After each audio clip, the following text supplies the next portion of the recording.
संभल हिंसा मामले में पुलिस लगातार आरोपियों की पहचान करने में जुट गई है। अब ये कहा जा रहा है कि जिन लोगों के चेहरे सीसीटीवी में आए हैं उनके पोस्टर लगाए जाएंगे। तो लगातार पुलिस इस बात को सुनिश्चित करने की कोशिश करी कि आखिरकार ये लोग कौन हैं, उनके मोबाइल उस वक्त उस एरिया में थे या नहीं थे, इसको लेकर भी पुलिस तमाम डिटेल्स खंगाल रही है। योगी सरकार पूरी सख्ती के मूड में है। ये तय कर लिया गया है कि एक एक उपद्रवी की पहचान की जाएगी, उपद्रवियों के पोस्टर सार्वजनिक लगाए जाएंगे, इनाम की घोषणा की जाएगी ताकि गायब हुए उपद्रवियों को तलाशा जा सके। एक तरफ सरकार फुल एक्शन में है, दूसरी तरफ यूपी पुलिस भी संभल हिंसा की जांच को अंजाम तक पहुंचाने में जुट गई है। सीसीटीवी फुटेज खंगाले जा रहे हैं कि एक आरोपियों की धरपकड़ हो रही है। नरेंद्र जी, संभल की घटना जिस तरह से हुई है और अब खबर आ रही है कि वहां पर उपद्रवियों के पोस्टर भी लग चुके हैं। हालांकि इस तरह के एक्शन को लेकर अध्यादेश सरकार पहले भी लागू कर चुकी है। संभल ही नहीं, पूरे प्रदेश के लोगों को यह मालूम है कि योगी की सरकार में दंगा और अपराध किसी भी कीमत पर बर्दाश्त नहीं किया जाएगा। इसलिए संभल में दंगा करने वाले लोग और जिन्होंने धूर्तता की है, न्यायपालिका के आदेश की पालना के विरोध में न्यूसेंस क्रिएट करने की कोशिश की है, निश्चित उनको दंड का भागीदार होना पड़ेगा। चूंकि उत्तर प्रदेश में हमारी सरकार ने पहले से ये निश्चित किया हुआ है कि जो भी दंगा करेंगे, न्यूसेंस क्रिएट करने की कोशिश करेंगे, उनके खिलाफ एफआईआर भी होगी, गिरफ्तारियां भी होंगी। जो मुलजिम भागेंगे उनके पोस्टर लगा के आम जनमानस को बताया जाएगा उनके अपराध के बारे में, उनकी शकल सूरत के बारे में। भाव स्पष्ट है कि अपराध और दंगों की कोई गुंजाइश उत्तर प्रदेश में योगी सरकार में नहीं है। समर्थ हमारे सहयोगी इस वक्त और जानकारी के साथ जुड़ चुके हैं। समर्थ, ये पहले भी पुलिस की तरफ से और राज्य सरकार की तरफ से ऐसे एक्शन उठाए गए हैं, यहाँ पर्पस क्या दिखता है? और बहुत सारे ऐसे लोग हैं जो नकाबपोश हैं, नकाबपोश लोगों की भी फोटो लगेंगी? देखिए अर्पिता, अध्यादेश उत्तर प्रदेश में दंगों के खिलाफ पहले ही जारी हो चुका है, तो ऐसे में योगी सरकार को बहुत दिक्कतों का सामना करना नहीं पड़ सकता है। अगर आप राज्य स्तर से बात करें, संभल में पोस्टर लगने की कहानी केवल यही है, मैसेज सरकार देना चाहती है कि उत्तर प्रदेश में कम से कम अगर आप दंगा करेंगे तो नेम शेम पॉलिसी सरकार अपनाएगी। आपको याद होगा लखनऊ में जब सीए प्रोटेस्ट हुए थे, उस समय भी जो राइटर्स थे उनकी तस्वीरें लखनऊ के अलग अलग चौराहों पर लगाई गई थी। वही पॉलिसी लेकर एक बार फिर से सरकार संभल में आ रही है और जितने दंगाई जो फुटेजेस में एस्टैब्लिश इनका चेहरा हुआ है कि ये सभी इन्वॉल्व थे, क्योंकि इसमें से कई ऐसे भी हैं जो अपनी जगह छोड़कर भाग गए हैं। तो दो चीजें हैं, एक तो नेम शेम करना है, पोस्टर लगाकर जगह जगह कि ये लोग दंगे में शामिल थे, इन्होंने प्रॉपर्टीज को नुकसान पहुंचाया। दूसरा, जो लोग मिसिंग हैं वो इन पोस्टर्स के जरिए मिल पाए, ये भी पुलिस की एक कोशिश रहेगी। तो इस तरह के पोस्टर्स लगाए जाएंगे। केवल पोस्टर्स ही नहीं, बल्कि जो सरकारी संपत्ति को इस पूरे हिंसा में नुकसान पहुंचा है, कई आपने विजुअल्स देखे जहां पर जो सरकारी गाड़ियां थी उन्हें जलाया गया, कई एरियाज में क्षतिग्रस्त चीजों को किया गया, उसकी वसूली भी सरकार संपत्ति जब्त करके या किसी और तरीके से करेगी। ठीक उसी लाइन पर देखिए चल रहे हैं जो लखनऊ में जब दंगे हुए थे सीए के, उस टाइम पर भी यही हुआ था और उसके बाद से कोई बड़ा दंगा नहीं हुआ था। बहराइच कांड की बात अगर आप बात करें तो इस बार ये हिंसा यहाँ भड़की है और एक मैसेज सरकार की तरफ से लौटेंगे आपके पास। इस बीच संभल हिंसा में आरोपी नंबर 1 समाजवादी पार्टी के सांसद जियाउर रहमान बर्क को बनाया गया है। आरोपी नंबर 2 स्थानीय विधायक के बेटे को बनाया गया है। अब मुरादाबाद के कमिश्नर का यह दावा है कि पुलिस ये साबित कर देगी कि हिंसा में ये 2 बड़े चेहरे शामिल थे। किस तरीके से इन दोनों ने भीड़ को उकसाया, उन्हें मोबिलाइज किया, उन्हें कहा कि पत्थरबाजी वहां की जाए।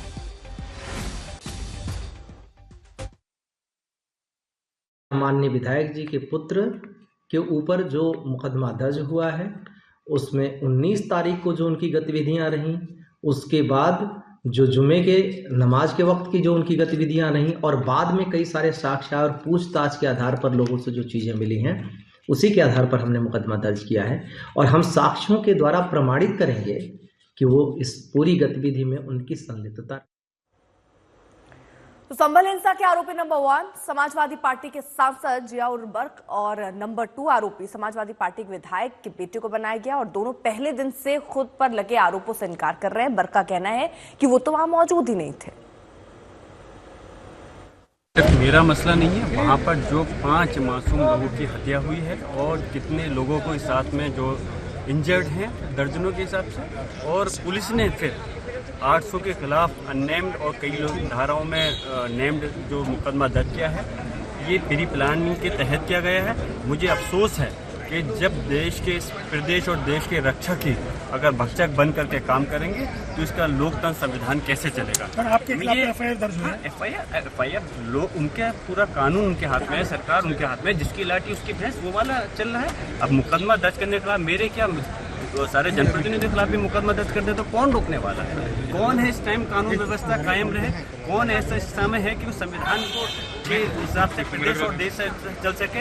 इस टाइम जो सूरत हाल उत्तर प्रदेश में है वो कहीं शायद दूसरे राज्य में नहीं होगी। मेरे पास नोटिस कोई नहीं मिला है। एफआईआर में नाम मैं देख रहा हूं और शहर के अमनो अमान कायम रखने के लिए बेकसूर लोग ना फंस सके, निर्दोषों पे कार्रवाई ना हो सके, उसके लिए मैं मुस्तकिल प्रयासरत रहूंगा। बात करूंगा अधिकारियों से, मेरे फादर बात करेंगे, हमारे एडवोकेट बात करेंगे, हमारे जो दानिश्वर लोग हैं कमेटी के लोगों को बात करेंगे।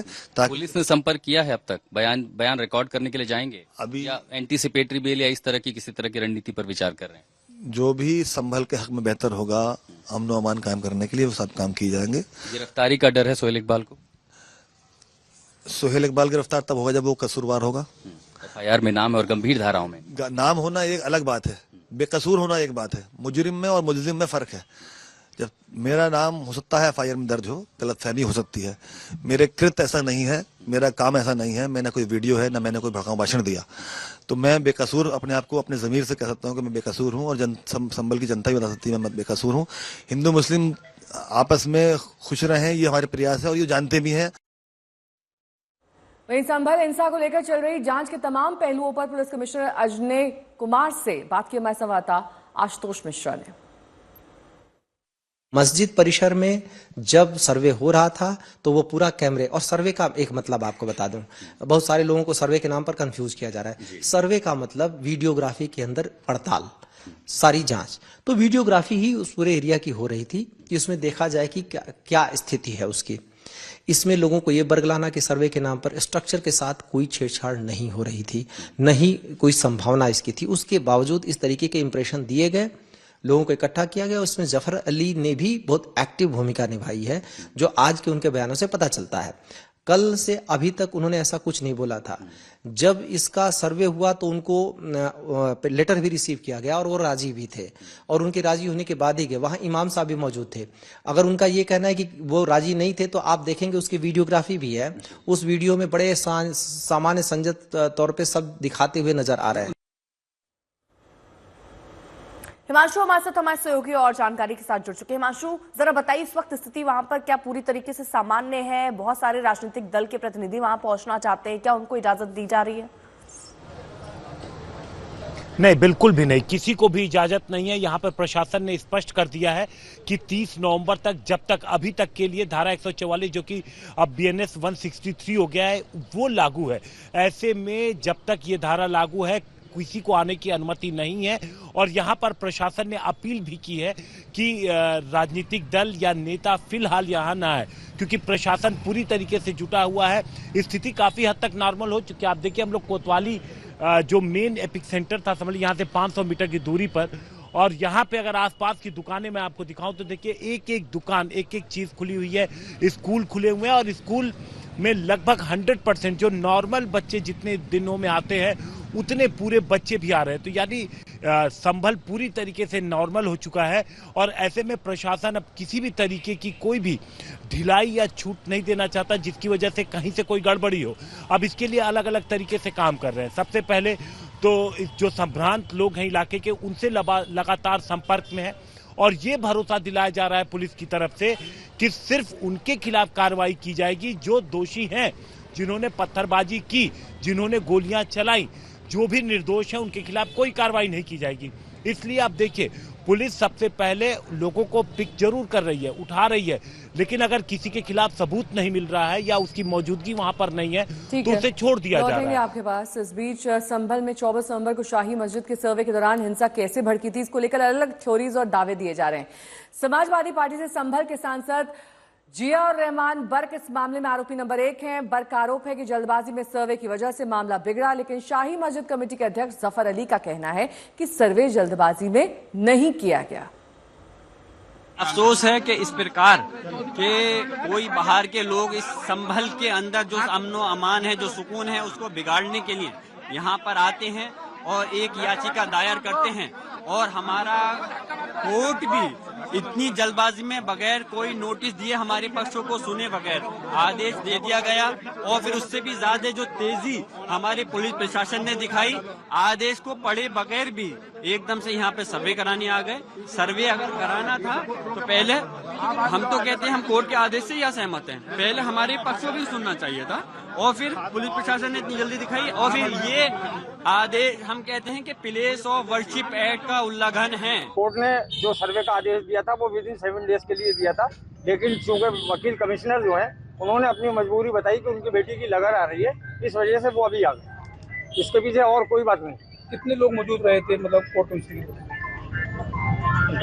तो उनके एक वादी थे और एक कोर्ट कमिश्नर थे, एसडीएम साहब थे, एसडीएम साहब थे और एसपी साहब थे और हम सब लोग कमेटी के हम 4-5 लोग थे। क्या रहा सर्वे में? सर्वे में उन्होंने पूरी जामा मस्जिद के फोटोग्राफी की है, यही सर्वे था उनका, उन्होंने कर ली, वो कंप्लीट कर ली उन्होंने, छानबीन करनी थी उन्होंने कर ली। जियाउर रहमान बर्क का ये कहना है कि जुम्मे के दिन शाही मस्जिद में नमाज पढ़ने से पुलिस ने रोका था, इसके लोगों में नाराजगी पैदा हुई, लेकिन शाही मस्जिद कमेटी के सदर ने बर्क के इस बयान को भी गलत करार दिया है। उसके अलावा याचिका दायर की गई और फिर सर्वे दिन का दिन करने के लिए डीएम एसपी पहुंच गए बगैर कोई समन्वय समिति बनाए बगैर। खैर उस दिन हम लोग भी मौजूद थे, हमने बहुत सुकून के साथ सर्वे कराया, कमेटी चली गई। जुमे के दिन हमारे नमाज पढ़ने से हमारे लोगों को रोका गया, हमने माहौल बनाया, हमने नमाज पढ़वाई और बहुत से लोग नहीं पढ़ पाए इनकी अत्याचार की वजह से, फिर भी सुकून रहा। जिस दिन की ये कल की घटना है, मैं संभल तो दूर की बात है प्रदेश के अंदर भी मौजूद नहीं था। इस टाइम हालात पुरसुकून है, पूरी तरीके से शांति व्यवस्था बनी हुई है, कोई परेशानी नहीं है। मस्जिद चूंकि भर चुकी है, इसलिए हमने अभी अपील की है लाउड स्पीकर से, जामा मस्जिद परिसर से, कि जो साहब रह गए हैं नमाज पढ़ने से वो कहीं और मस्जिदों में जाके अपनी जुमे की नमाज अदा कर लें, क्योंकि अब यहाँ जगह नहीं है।